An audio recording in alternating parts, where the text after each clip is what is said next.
Let's talk about the narcissist and their addictions and why narcissists pretty much always need to have some sort of addiction, okay?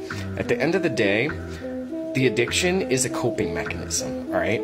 The narcissist is always running from themselves. They're filled with self-hatred and self-loathing and toxic shame all the time, okay?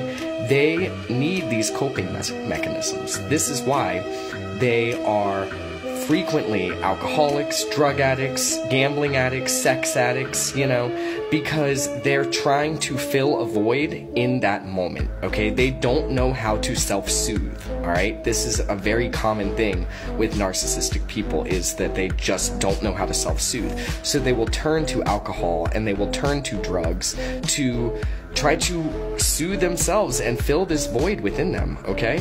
The thing about it is, it can't be filled. It's definitely not going to get filled with substances, gambling, sex, all those kind of things, okay? Narcissistic people frequently have abandonment issues, okay? They turn to addictions because it's the friend that's never going to abandon them. That's the way they view it, okay? People let them down in their mind, okay? And drugs and alcohol never will, okay?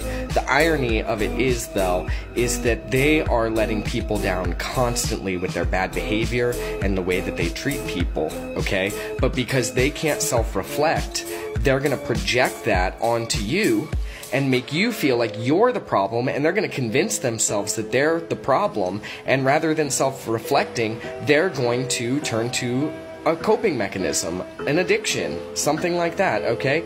Their pathological behaviors, the way that they manipulate and abuse and everything, that's a coping mechanism too. They're always trying to run from how much they truly hate themselves inside.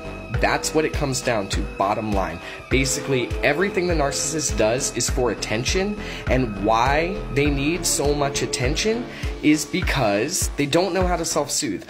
All they know is what feels good in this moment, okay? And they don't really care about the consequences later down the road, okay? They just don't, because if it feels good now, they're gonna do it because it's going to alleviate that feeling of self-loathing and toxic shame, even if it's just for a minute, okay? I hope this helps, survivors, and I hope you have a great night.